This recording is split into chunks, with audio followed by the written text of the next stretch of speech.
So for y'all that don't know, Kodak Black was featured on a song called Spar. It's a song by Dreezy, and they kind of talking about a lot of stuff on this song. But I want to get into Kodak verse real quick, right? So after he dropped this verse, chaos started breaking out for him. He went back to jail, and he ain't been the same since, you feel me? Get these lyrics out though. I ain't worrying about Donald Trump. I ain't worrying about seeing no monuments. These people got weather control. Where the hell you think Hurricane Harvey from? The wind ain't got no name. Where the hell you think Hurricane Harvey from? These people control the rain. These people be digging bunkers up. But they only got 2 more years of slavery to do harm to us. Ever since bro dropped that line, he been going through it. Literally watched them swap out Kodak Black for somebody else right before our eyes. And y'all be on here clowning Kodak and stuff, telling me he on drugs, he doing this, he going out bad. Like I been told y'all, that's not Kodak, you feel me? I feel like Kodak conscious is still on the inside trying to fight, you know what I'm saying? But that's not Kodak body, bro. Kodak was smart as hell, you feel me? Kodak peeped what was going on and tried to put us on game about it, and they switched them out. Shout out to the real Kodak Black though. Bro was a real one.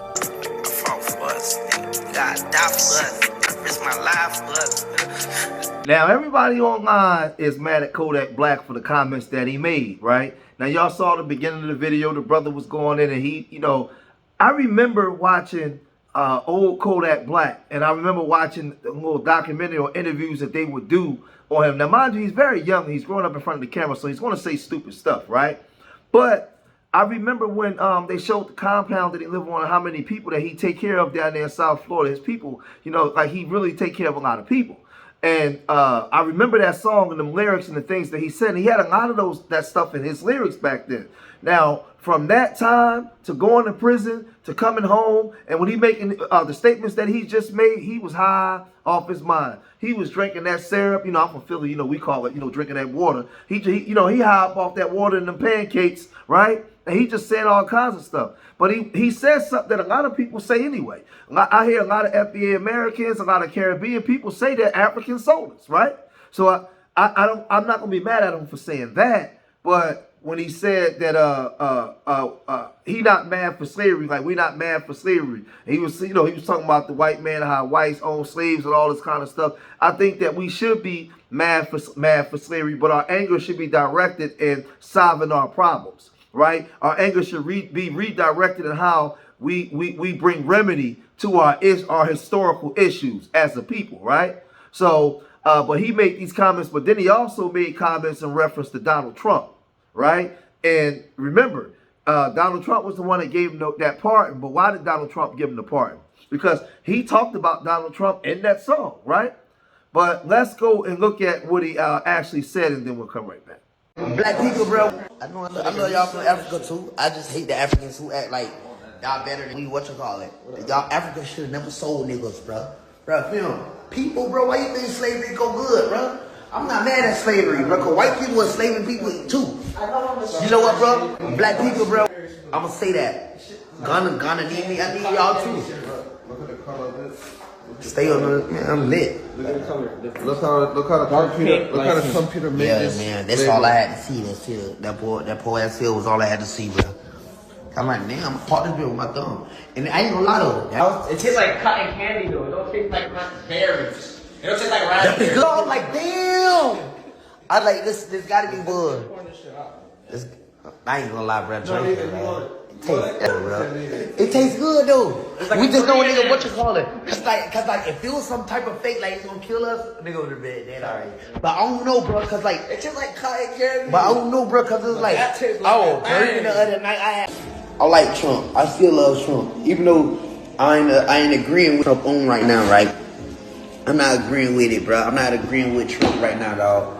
But I love him, bro, and I know he mean good sometimes, a lot of times, most of the times, bro, he mean good. But we human, bro, it's like that.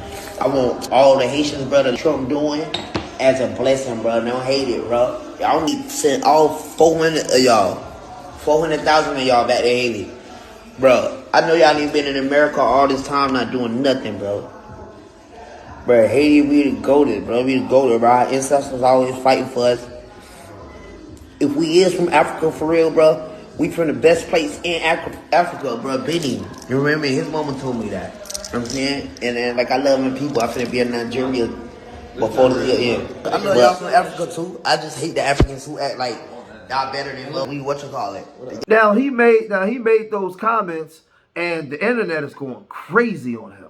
Everybody's upset, but I attribute that to, like, listen, the guy is an addict, right? He's a junkie, right? And it's bad. And, you know, I worry that he might not even be here too much longer, man, with all the stuff that he's doing, right?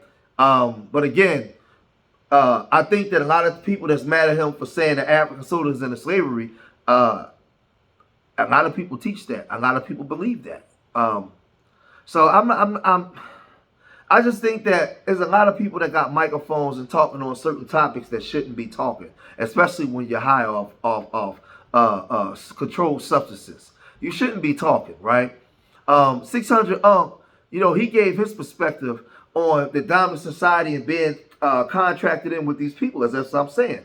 At one point, he was talking his talk. He signed some big deals. They gave him some money. Next thing you know, things was altered. He started really going in. So 600 said this. You never know with Kodak Black, because he kind of like a clout chaser. He kind of like do a whole lot of fake to make people think he crazy, right? And so people won't really know that he really getting like to the booty like everybody else, right? Because Trump got him out of jail, right? Only way Trump gets out of jail if you in. Notice this, right? Everybody that Trump got out of jail at that time, what happened? Where they come from?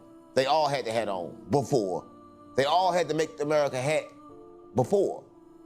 Go look back. The first person that had that hat on was Kodak Black. And it's the second most successful video that Kodak Black ever had. Stop playing on me.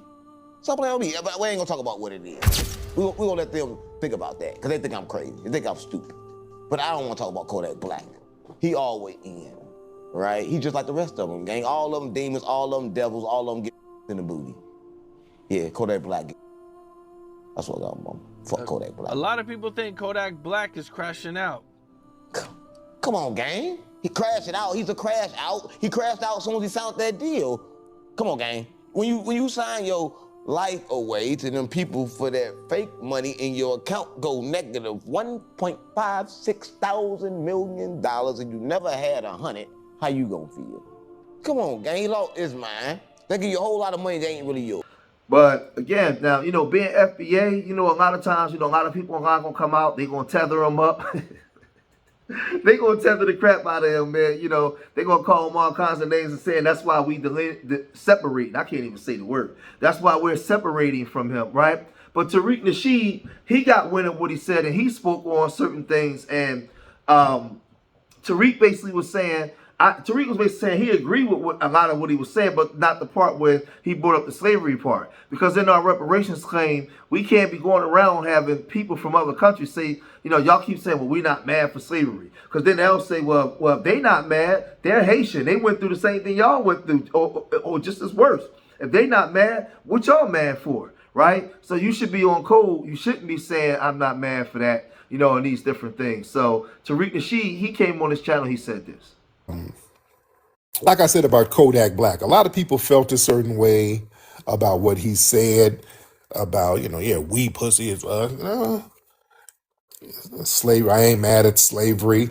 Now I can understand the part where he talked about, you know, Africans shouldn't have done this. Okay, yeah, you can't argue with that. But yeah, when it comes to things like that, this is why I don't like non-FBAs chiming in, even though he's Haitian, and you know they had slavery in Haiti. 200 years ago, they had a phenomenal revolution. Unfortunately, it was thwarted by the Sambo class afterwards. But we talk about slavery here. We're talking about a very specific ethnogenesis formed inside the United States, and we got a very unique lineage here. Even though you got people who were enslaved in the Caribbean, we got a different disposition because we have a continuity here where we didn't leave. That makes us different. There's a continuity that as foundational Black Americans that we have here. We didn't bounce nowhere. We had to stay and stand on business. We weren't one hit wonders. With respect to Haiti, Haiti did a phenomenal thing, and a lot of people like to rest on the Haitian Revolution. Oh, we had to have, and listen, I did a movie about it. I did a movie about the Haitian Revolution. That was some phenomenal shit.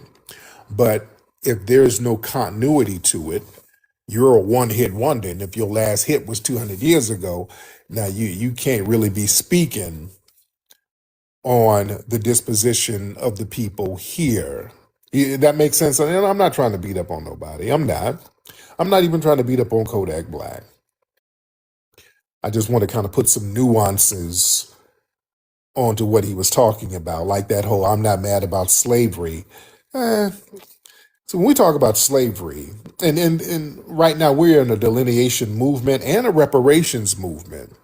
And then when you got people talking about who's not even of the lineage, talking about they're not mad about slavery, that's almost signal boosting a message to the dominant society that, quote, there's some Black people who are not really upset about slavery, so why should we do anything to repair the damage done by it? So you got to watch when people say little stuff like that, especially if they're not of the lineage. See, that's where the problem begins. See, slavery is not something to be emotionally mad at.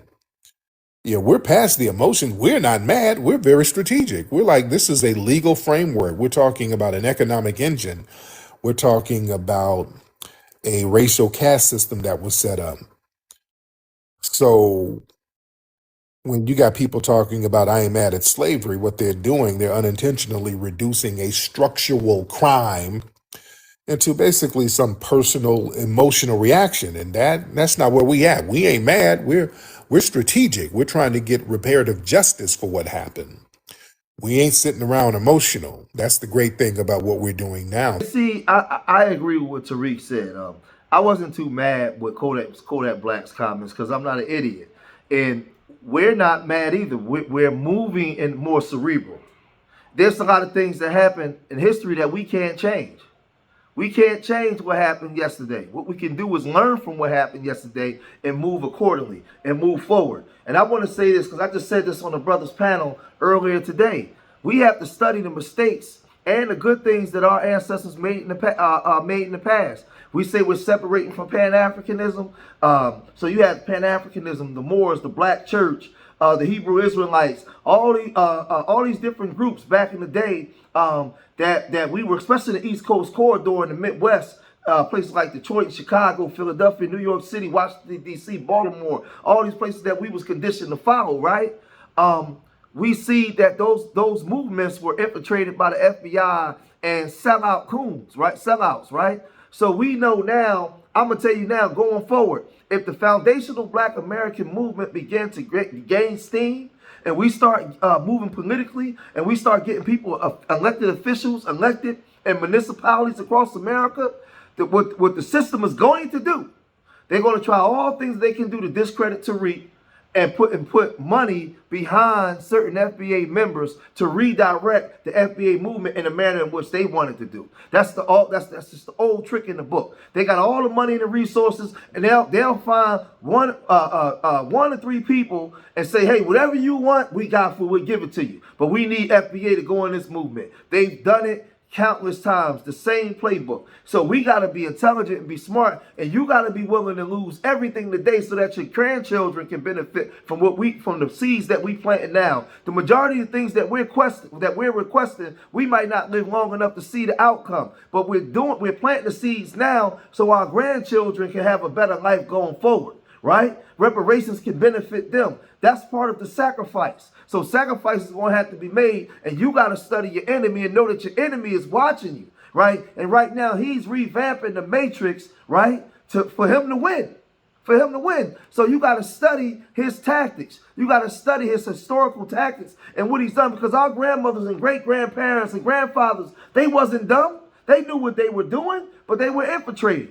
And we gotta really study American history and study how crafty this W man has been and what he's capable of doing, right? In order to disrupt the movement.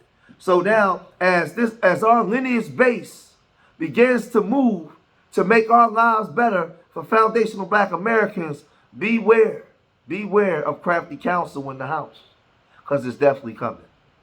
But if you made it this far in the video, hit that like button, subscribe to Street Media TV, leave your comments in the comment section. Remember, I love y'all. Till the next time, peace.